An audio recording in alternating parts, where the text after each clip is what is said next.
ശേഷം ഇതിൻ്റെ അറ്റം ഇങ്ങനെ റൗണ്ട് ചെയ്ത് ഇതിൽ സ്റ്റിക്ക് ചെയ്യുക. പുറത്ത് ഇത് വരാത്ത പോലെ വരും, ഒരു 3D എഫക്റ്റ് വരും. ഇതാണ് നമ്മൾ ചെയ്യാൻ പോകുന്നത്. ഇതുപോലെ തന്നെ റിപ്പീറ്റ് ചെയ്യുക.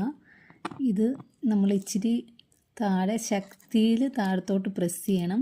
അന്നേരം പ്രസ് ചെയ്തിട്ട് ഇച്ചിരി നേരം ഇങ്ങനെ പിടിച്ചുകൊണ്ട് ഇരിക്കണം. അന്നേരം ആ ബാങ്കിൾ നല്ല ഭംഗി. ജോയിൻറ്റിൻ്റെ അവിടെ അറിയാതിരിക്കാൻ ആ ജോയിൻറ്റിൻ്റെ അവിടെ ഇച്ചിരി ഗ്ലൂ ഇട്ടിട്ട് സ്ട്രെയിറ്റ് അങ്ങ് സ്റ്റിക്ക് ചെയ്യണം.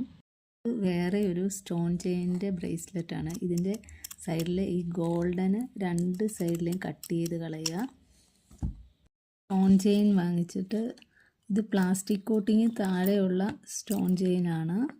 അത് വാങ്ങിച്ചിട്ട് ഇവിടുന്ന് ഇങ്ങേയറ്റം മുതൽ അങ്ങേയറ്റം വരെ സ്റ്റിക്ക് ചെയ്ത് കഴിഞ്ഞാൽ നമുക്ക് 5 മിനിറ്റ്സിൽ ചെയ്തെടുത്ത ബ്യൂട്ടിഫുൾ ആയിട്ടുള്ള ബാങ്കിളാണിത്.